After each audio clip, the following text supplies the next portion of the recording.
Continuamos con su programa Rumbo Político. Soy el periodista Martín H. Fiorani. Vamos a darle la cordial bienvenida, nada menos que él es alcalde del distrito de Caraballo, es politólogo también y por supuesto muy allegado realmente en los sectores populares y sabe tomar el pulso del ciudadano de a pie. Me estoy refiriendo al señor Luis Solís, es alcalde de Caraballo. Luis, ¿cómo estás? Muy buenos días. Muy buenos días, Martín. Un gusto de estar en tu programa y a tus órdenes. Bueno, comencemos porque tú eres una persona que recorres pues los distritos, sabe la realidad, lo que está viviendo en los sectores populares, los asentamientos humanos, los pueblos jóvenes. ¿Qué te parece lo que ha dicho pues el ministro del papeo? El ministro realmente Ángel Menero, donde dice el Perú come contundentemente, ¿no? No hay hambre en el Perú, o sea, en Caraballo, en estos momentos, en Comas, Retablo, Tungasú, Caño Nuevo, La Balanza, Belaúnde, en todos los sectores no hay hambre en el Perú. Lamentablemente es una expresión poco feliz, este señor va a ser recordado por ese mote, el ministro del mal papeo, diría yo, porque ahí, si bien es cierto, en el Perú se come bien, es una capital gastronómica, pero las diferencias sociales tan marcadas en el país hacen que un grueso sector de la población esté en extrema pobreza y por lo tanto no resuelvan su problema de alimentación diaria, si no, no existirían los comedores populares, que es un gran esfuerzo de las mamitas que se organizan para hacer compras, inclusive para ir a los mercados a pedir donaciones, colaboración a los comerciantes para poder parar la olla de cientos de familias de los asentamientos humanos. He visto compatriotas, inclusive, que están buscando entre los desechos de los centros de mayoristas, buscando qué puedan rescatar para poder llevar a la olla familiar, ¿no? Y muchas familias a veces solamente se acuestan con una comida al día, y comidas que no tienen, por supuesto, los nutrientes correspondientes, ¿no? Es lamentable esta expresión, poco feliz de este señor ministro. Realmente parece que el ministro no ha estado en el tema de la pandemia, ¿no? Porque a raíz de la pandemia nacen las ollitas populares, las ollitas comunes, que realmente la gente pues tenía que poder subsistir realmente en plena pandemia. Y lo que ha dicho es, desafortunadamente, pues estas apreciaciones, seguramente, pues, como él gana pues 30.000 soles mensuales, 1.000 soles realmente que se gasta por día, entonces para él pues no hay estas cosas, pero el ciudadano de a pie, ¿cómo lo toma? ¿No? ¿Cómo toma esa señora que vive en el asentamiento humano, en el pueblo joven, que nos está viendo en estos instantes, que necesita realmente llevar el pan de cada día que no alcanza en el Perú? Con mucha indignación, por supuesto, porque no te olvides que el número de comedores marca más o menos, es un indicador poco formal, el nivel de pobreza de la población, porque la primera necesidad que tiene el ser humano es la alimentación. Nosotros en el primer gobierno aprista comenzamos a crear los clubes de madres, los comedores populares para poder paliar, pero en las últimas décadas el número de comedores estaba decayendo. ¿Por qué? Porque la gente había mejorado su situación económica, el índice de pobreza se disminuyó del 52% que encontramos en el segundo gobierno a un 28%. Lamentablemente los gobiernos que siguieron, Ollanta Humala, PPK, y últimamente con estos gobiernos improvisados, el nivel de desnutrición se ha disparado, y la desnutrición infantil, que es de 0 a 3 años, que es la que premune a los niños para que puedan desarrollar su inteligencia, se ha agravado. Por lo tanto, hay una generación que está en peligro vulnerable de poder desarrollar sus potencialidades intelectuales y físicas. Y hubo una gran campaña también que se hizo, el tema de la anemia, ¿no? Hoy en día la anemia está en el punto número 1, es la agenda, y en estos momentos miles de peruanos realmente tienen anemia. Sí, pues por supuesto, esto es un indicador, como te digo, de la mala alimentación de la población. La población puede alimentarse de una u otra manera, pero si no tiene los nutrientes correspondientes, entonces va a decaer en anemia, ¿no? Entonces este es un grave problema que no estamos viendo pues en el Perú, porque ya el sistema democrático no solamente es elegir cada 4 o 5 años, elegir gobernantes, sino el sistema democrático es sustentarse en una mayor igualdad en la población, que las clases sociales, en vez de irse creciendo abismalmente, pueda irse nivelando el nivel de ingreso como los países del primer mundo. Eso es un sistema democrático por el cual los gobernantes y los políticos debemos de trabajar. Hablando del sistema democrático, Luis, también hoy en día tenemos 35 partidos que están en el partidor y en vías de inscripción que faltan presentar una documentación nada más, son 15 más, o sea, vamos a tener 50 partidos que van a participar en las elecciones presidenciales para senadores, diputados y 50 que quieren ser presidentes hoy en día. Todo el mundo está con la fiebre de ser presidente en el Perú. Sí, lamentablemente la valla para poder constituir un partido político ha bajado bastante. Se quiso experimentar en el cambio de las reglas para la participación política, pero esto ha tenido efectos adversos, tú lo estás señalando, 35 partidos legales más 15 que se vienen, 50 partidos donde nosotros no podemos ver, por ejemplo, cuál es la diferencia entre Renovación Popular y Avanza País, o cuál es la diferencia entre APP y Podemos. Son partidos que no tienen ninguna diferencia aparente porque no se entiende cuál es, en todo caso, la oferta política de cada uno de ellos. En tal sentido, nosotros creemos que el sistema democrático debe fortalecerse con partidos fuertes, que tengan programas y que tengan una conducta previsible. Yo soy militante del APRA, nosotros tenemos una ideología definida, tenemos una propuesta concreta para el país, que es luchar por la justicia social, de pan con libertad, que significa darle alimentación, el pan, y la libertad, que es la educación como único mecanismo para poder salir de la pobreza, ¿no? En los últimos, Luis, en los últimos 20 años hemos tenido una variedad de partidos, partidos realmente que ha sido el club de los amigos, ¿no? Venía un grupo de amigos sin una doctrina totalmente, ya tú quieres ser, ya tú vienes pues acá, ¿no? O el club de la familia, el club de los hermanos, entonces diferentes tipos de partidos. Y lo último que tenemos en el Congreso de la República es que el congresista Guido Bellido, que ha sido el defensor realmente de la terrorista Edith Lagos, se suma pues a la bancada de Podemos Perú, del investigado del señor José Luna.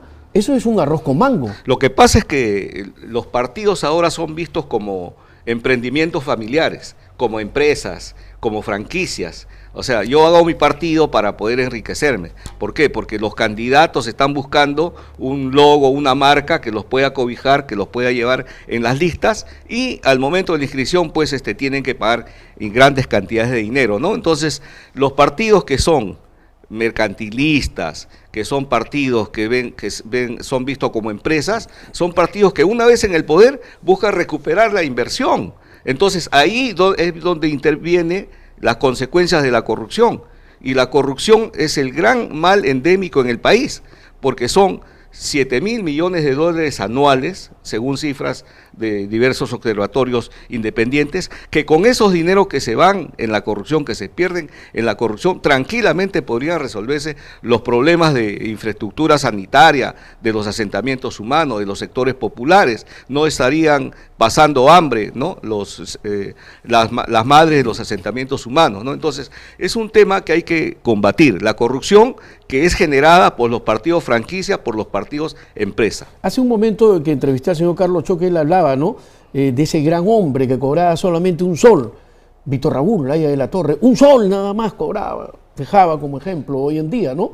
Sin embargo, el APRA va a volver a participar en las elecciones porque hemos visto que hay un muting, un silencio total después que no se escribió. ¿Estará en el partidor el partido aprista? ¿Cuáles son las medidas que va a tomar el APRA? Sí, por supuesto, el APRA participará, estará presente, porque entendemos que es nuestra responsabilidad continuar el legado del gran maestro indoamericano Víctor Raúl Laya de la Torre, cuando él en sus enseñanzas señalaba que la política es servicio al prójimo, es servicio a los sectores más vulnerables, no servirse de la política para enriquecerse. Si alguien quiere enriquecerse, quiere ser rico, como es una aspiración mundana de mucha gente, no entren en política, hagan empresa, hagan emprendimiento, trabajen, desarróllense. Quien entra a política entra a servir. Por ello, en el partido lo tenemos bien claro esto y estamos en un proceso de organizarnos internamente. Hace poco cumplimos 100 años, ¿no?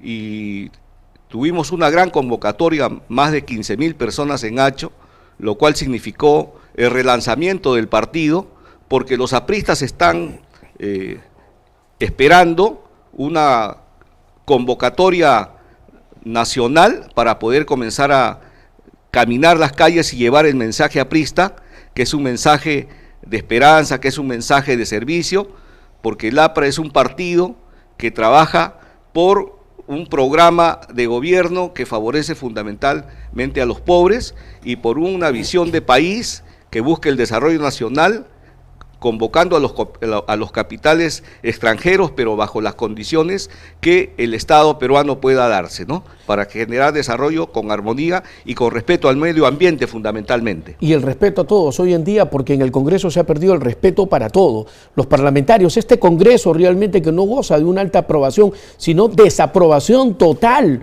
hoy en día de toda la población. Parlamentarios realmente congresistas que tienen que ahora esconderse, porque ni siquiera pueden ser públicos. Inmediatamente la población los vota donde se encuentre, en cualquier tipo de lugar. Ese es un rechazo total.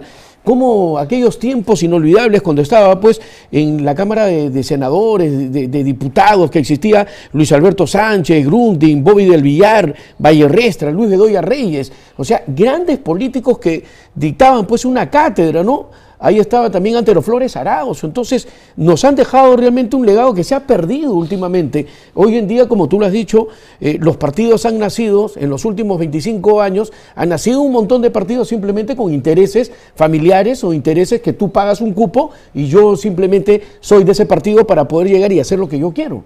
Lo que pasa es pues de que, para que un sistema democrático funcione tiene que haber una serie de condiciones. Libertad de prensa, participación política de la población.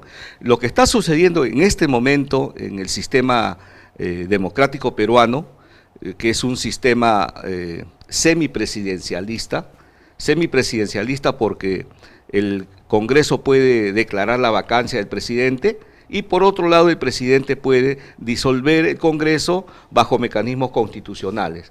Entonces, ese sistema concebido, ese diseño constitucional de los constitucionalistas del 79, de la Constitución del 79, que fue retomado en parte en la Constitución del 93, señala que tiene que haber balances y contrapesos entre los poderes tienen que fiscalizarse mutuamente, pero hoy que estamos viendo que los poderes del Estado, quienes tienen mayoría, han entrado a un contubernio para defender los intereses no de la población, sino sus intereses propios. Y producto de ese contubernio nefasto es, por ejemplo, la pensión a Fujimori, las últimas normas que están dando, hace poco te cuento que, por ejemplo, en la ley del crédito, de ampliación del crédito pues, presupuestal, se ha metido un contrabando, el artículo 28, que deja sin esencia, quita la esencia de la negociación colectiva de los trabajadores estatales. Entonces, esos son contubernios que juegan en contra del pueblo. Eso hay que denunciarlo. Y eso sucede por la ausencia de partidos políticos fuertes, ¿no? Estamos en un sistema de partidos que ha colapsado, que está quebrado, como consecuencia de más de una década de prédica antipartidos, que fue después del golpe de Fujimori. Recordarás que buscó debilitar a los partidos tradicionales, entre comillas. Hoy estamos pagando las consecuencias. Por ello entendemos que el camino ahora es fortalecer el sistema de partidos, fortalecer los partidos que tienen un programa propio, una ideología propia, partidos de izquierda, partidos de centro, partidos de derecha, que puedan tener la previsibilidad y no suceda esta atomización de los partidos que le hace mucho daño al sistema democrático. Luis, tú has sido pues alcalde del distrito de Caraballo y realmente hoy en día los alcaldes tienen el Foncomún para poder pagar planillas y las obras, ¿con qué se paga también, no? O sea, el dinero correspondiente que hay ahí. Porque no solamente de la recaudación voy a poder hacer obras, yo voy a recaudar, ¿no? Entonces, si tú tienes una buena gestión, el vecino paga, y cuando hay una pésima gestión, el vecino no paga, ¿no? Entonces, ¿cómo se tiene que hacer hoy en día en la actualidad? Lo que está pasando, lo que te he señalado, reseñado, lo que está sucediendo en el sistema político nacional, tiene una réplica en los sistemas distritales y regionales, y los gobiernos regionales. Cuando hay un alcalde que gobierna amparado en una mayoría que la tiene comprada, ¿no? Y los regidores de oposición no hacen oposición, no fiscalizan, Son pocos los casos que se ve que un regidor hace oposición. Entonces no hay controles de la ejecución del gasto presupuestal. Entonces vemos una gran corrupción en los municipios distritales, provinciales, en las regiones, donde no hay esos mecanismos de control. No hay lo que los gringos llaman el accountability, que es la rendición de cuentas permanentes que los gobernantes tienen que dar. Vemos una presidenta que hace muchos meses no da una declaración a los medios de comunicación. Los alcaldes distritales buscan comprarse a los periodistas de oposición. Ustedes lo conocen muy bien. Periodista que es incómodo para la gestión municipal es llamado y es puesto a la orden, que es lo que está pasando, ¿no? Entonces, tiene que haber una mayor participación política de la población, y veo con mucha satisfacción de que diversos grupos de vecinos se están organizando. Tengo, por ejemplo, la información que en Caraballo han comprado kits para la revocatoria del alcalde, también en varios distritos de Lima Norte, y los grupos de vecinos se organizan para vacar a aquellas malas autoridades que no le dan un buen uso a los recursos municipales. Eso es hacer política. Porque a veces la gente dice, no, yo no vivo en la política no me da de comer, no, que la política, no, señores, por favor, tiene que haber dentro de nuestra actividad profesional, estudiantil, académica, por lo menos un 20% de nuestro tiempo que dediquemos a hacer política, que no significa hacer politiquería barata, sino enterarnos de lo que sucede en el país, educarnos políticamente, leer y organizarnos para poder tener una mayor claridad cuando demos el voto a un gobernante tanto local como nacional. Bueno, sí, y hablando de este tema del Foncomún hoy en día, que es, porque antes no existía pues el Foncomún, antes hay muchos alcaldes que realmente no tenían Foncomún y han hecho muchísimas obras, pero sin embargo los alcaldes que tienen hoy en día los distritos del Foncomún, ¿cómo pueden usar casi el 90% en planillas y en obras? O sea, es algo desproporcional. Sí, antes, acuérdate que cuando recién se creó el Foncomún, había una rigidez para el uso de los recursos. No podía usarse esto en gastos corrientes. Luego se le dio una exoneración de 20%, lo cual ha seguido subiendo, 40%, 50%. Y al final ha habido una degeneración del fondo que es para obras básicamente, ¿no? Entonces, esto de acá tiene que ser regulado con mayor firmeza de parte de los legisladores, pero a veces los legisladores que hacen lobby con los gobernantes distritales o regionales flexibilizan la norma y entonces sucede lo que está sucediendo. Yo creo que tiene que haber un mayor control, una mayor eficiencia en lo que es el uso del Foncomún. Antes habían los cabildos abiertos, donde la gente pues llevaba sus propuestas de sus barrios, de sus pueblos, y se establecía una orden de prelación en la ejecución de las obras, y el gobernante señalaba las obras fundamentales del distrito. Hoy no hay nada de eso. Se ha perdido. Hasta se ha perdido el tema de la participación vecinal. Sí, se ha perdido, ¿no? Lamentablemente, ¿no? Entonces yo creo que ahí los legisladores tienen que poder replantear ese tema del uso de los recursos municipales para darle una mayor participación a la población, y en ese sentido creo que el próximo Congreso, el que se va a elegir el año 26, tiene que haber representación de dirigentes que estén metidos en el tema. Que conozcan, ¿no? Sí. Que conozcan, porque a veces los partidos estos que te digo, partidos empresa, partidos franquicia, reclutan sus integrantes en función de cuánto vas a aportar a la campaña o cuánto me puedes representar para los intereses de los partidos, y eso no es correcto. Perfecto. Luis, antes que nos gane el tiempo realmente, sobre el colectivo, sabemos que en estos momentos estás activando, tienes un colectivo realmente. ¿De qué trata el colectivo y de qué manera se está activando hoy en día? Yo estoy ahora estoy liderando el colectivo Renovar, que es un colectivo integrado por dirigentes de las bases del partido, tanto a nivel de Lima Metropolitana como a nivel nacional, que buscamos renovar la política. Entendida esta, no solamente renovar los rostros, sino renovar la forma de hacer política, es decir, no una política que estamos viendo ahora clientelista, elitista, de espaldas al pueblo, sino de que la política pueda incorporar valores, conceptos que tengan fundamentalmente compromisos con los sectores más vulnerables y fundamentalmente hacer propuestas para que el país pueda tener un desarrollo integral. Para ir concluyendo, Luis, ¿qué te pareció realmente que el APRA realmente comenzó a resurgir como el ave fénix de sus cenizas? Porque muchos políticos decían, el APRA ya murió, el APRA ya no participó, y sin embargo hoy día el APRA está prácticamente ya en el partidor, está listo, y su muestra fue, contra viento y marea, llenar la Plaza de Hacho. Muchos decían, no, que 3 gatos no van a ir, y al final mucha gente se quedó fuera de las instalaciones de Hacho, llegaron de todas partes del Perú. ¿Cómo fue todo esto realmente? Sí, realmente fue un gran reto celebrar los 100 años en olor a multitudes. Pepe Lucho Delgado, un gran dirigente histórico, discípulo de Aya de la Torre, fue el encargado de poder convocar a los apristas. Porque no te olvides que el APRA, en los peores momentos de persecución y en las catacumbas, se ha mantenido por las familias apristas, porque los apristas tenemos formación política y no estamos como veletas buscando qué partido nos ampara para poder postular a tal o cual cargo, sino nos mantenemos con una convicción de lo que significa hacer política en el país, bajo el ejemplo de Aya de la Torre, que sufrió persecución, que sufrió destierro, que sufrió cárcel y se mantuvo fiel a una línea doctrinaria y a un objetivo fundamental que es el de servicio al país. Los apristas, a través de mi colectivo Renovar, tratamos de imponer esa misma línea de conducta. Allí está 100% y hoy el APRA está más fuerte. Lo que falta ahora es unir voluntades de los líderes del partido. Vamos a tener un Congreso Nacional.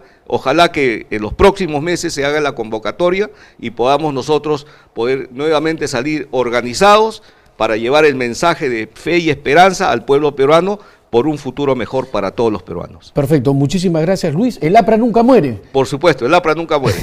Ok, estuvimos con el exalcalde de Caraballo, Luis Solís. Muchas gracias, Luis. Muchas gracias a ti, Martín, y a tus órdenes, y felicitaciones por el programa.